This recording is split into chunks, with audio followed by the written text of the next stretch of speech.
नमस्कार। आज हम देखेंगे कि सुंदर कांड में हनुमान जी लंका को किस तरह से जलाते हैं। इतना सारा रावण को समझाने के बाद भी रावण किस वजह से कुछ समझ नहीं पाता है और हनुमान जी को मदद कौन करता है, क्योंकि रावण तो क्रोधित हो गया था हनुमान से। एक तो सबसे पहले ये इन्होंने अशोक वाटिका उजाड़ दी थी, उनसे पूछे बिना वो सीता से मिल लिए थे और साथ में ही अक्षय कुमार को भी मार दिया था। दूसरे राक्षसों को तो मारा था, लेकिन अपने पुत्र को मारने की वजह से रावण कुछ ज्यादा ही क्रोधित था। पर फिर भी वो अपना घमंड नहीं छोड़ता और देखो वो हनुमान जी से किस तरह से बात करता है।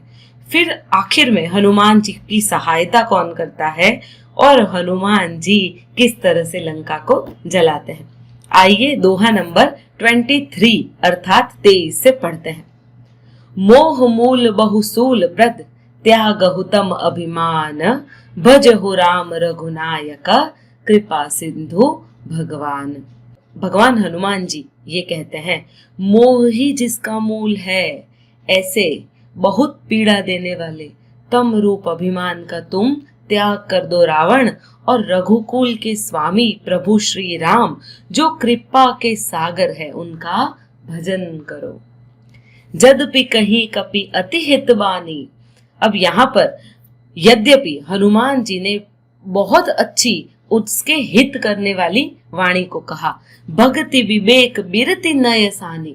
भक्ति अर्थात भक्ति, विवेक और बिरति अर्थात वैराग्य, जिस और नीति, भक्ति विवेक वैराग्य और नीति वाली वाणी हनुमान जी ने रावण को सुनाई थी।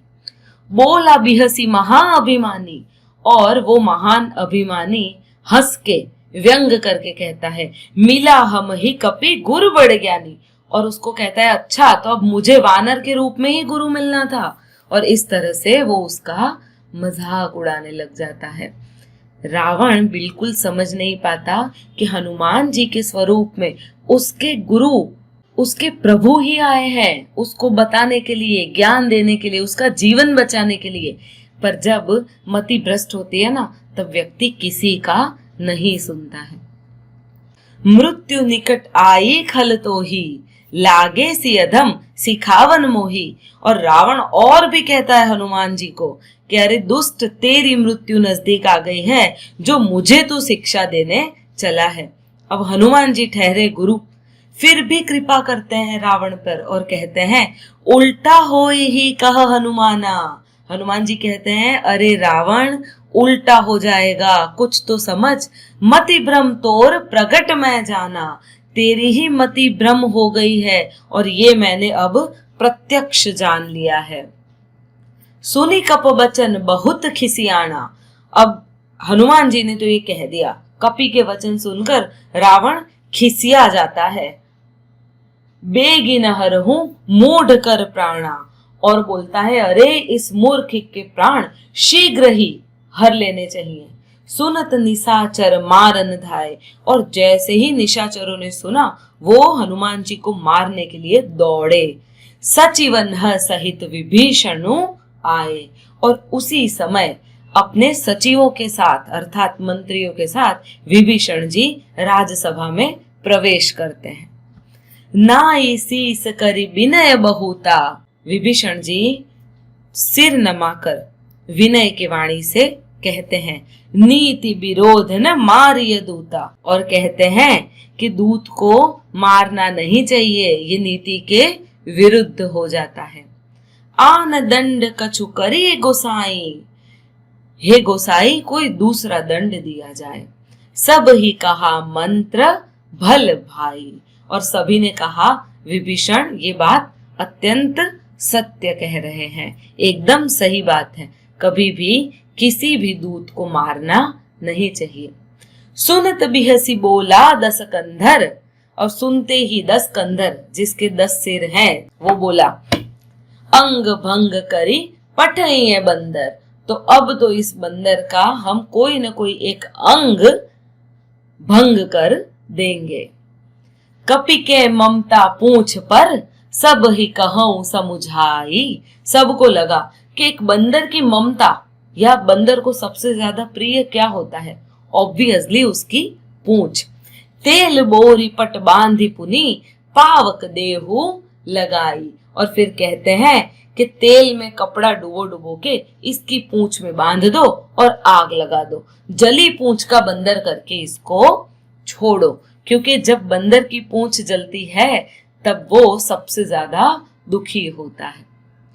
पूंछहीन बानर तह जाई, जैसे ही ये बिना पूंछ का बंदर अपने स्वामी के पास जाएगा, तब सठ नीज नाथ ही लई आई, तब वह मूर्ख अपने मालिक को साथ लेके यहाँ पर आ जाएगा। जिन्ह के किन्ह सी बहुत बड़ाई, जिसकी इसने बहुत बड़ाई की है ना, देखे मत इन्ह के प्रभुताई, तब मैं देखूंगा कि उस व्यक्ति की क्या प्रभुताई है। आप सोचो रावण की कितनी मति भ्रष्ट हो गई है कि राम जी की प्रभुता के बारे में प्रश्न खड़ा कर रहा है, जिसके बारे में उसे पहले से ही पता था कि सीता स्वयंवर में वो स्वयं हार गया था और राम जी ने धनुष उठाकर प्रत्यंचा चढ़ाई थी जिससे धनुष टूट गया था। रावण को इस बात का पता था और फिर भी उसकी मति इतनी भ्रष्ट हो जाती है कि क्या कहें। बचन सुनत कपि मन मुस्काना। अब ऐसे रावण के वचन सुने और हनुमान जी मुस्कुराने लगे अपने मन ही मन में। भई सहाय सारद में जाना, और सोचने लगे कि मैं जान गया हूं, ये अवश्य माता सरस्वती ने ही इसकी बुद्धि फेरी है। जातु धान सुनी रावण बचना। अब रावण के वचन सुनकर मूर्ख राक्षस यही चीज करने लगे। क्या करने लगे? लगे रचे मूढ़ सोई रचना। और ये जो मूर्ख राक्षस है ना, वे तेल और इन सब चीजों की तैयारी अर्थात पूंछ में आग लगाने की तैयारी करने लगे। रहा न नगर बसन द्रुत तेला। अब इनकी पूंछ में इतना सारा तेल लग गया कि पूरा नगर जो है ना वो बिना तेल का हो गया। बाढ़ी पूछ किन्ह कपि खेला। और यहाँ पर हनुमान जी ने एक खेल किया कि पूंछ बढ़ती ही जा रही थी और इतनी लंबी होती जा रही थी कि कपड़ा और तेल दोनों कम पड़ने लग गया। कौतुक कह आए पूर्वासी। अभी पूर्वासी मतलब गांव के लोग, उन लोगों को लगा यार ये तो बड़ा विचित्र है, ये बंदर तो अपनी पूंछ बढ़ाए जा रहा है। मारहि चरण करहि बहु हासी। और वहां पर नगर के लोगों को देखकर हनुमान जी को, जो सैनिक होता है ना, वो पैर से मारने लग जाते हैं। बाजहि ढोल दे ही सब तारी। सब लोग ढोल बजाने लग गए और तालियां बजाने लग गए। नगर फेरी पुनी पूंछ प्रजारी। और हनुमान जी को पूरे नगर में घुमाया गया और उसके बाद अंत में उनकी पूंछ में आग लगा दी गई। पावक जरत देखी हनुमंता। अब जैसे ही पूंछ में आग लगी और हनुमान जी ने देखा, भयहु परम लघु रूप तुरंता। हनुमान जी तुरंत ही लघु रूप बन गए। निबुक चढ़े कपि कनक अटारी। निबुक बंधन से निकलकर चढ़े कपि कनक अटारी। हनुमान जी तुरंत ही सोने की अटारी पर चढ़ गए। भई सभीत निशाचर नारी। और उनको देखकर जो राक्षसों की स्त्रियां थी ना, वे सारी भयभीत हो जाती है।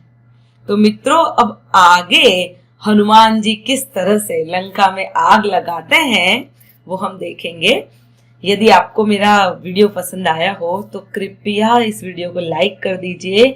यदि आपको लगता है कि ये कुछ न कुछ सिखा रहा है, आपको सुंदर कांड का अर्थ बता रहा है, तो चैनल को सब्सक्राइब कर दीजिए। हो सके उतना मित्रों के साथ शेयर कीजिए। अपने बड़े और बच्चों के साथ आप इसको एक्सप्लेन कीजिए, खुद पढ़िए और एक्सप्लेन कीजिए।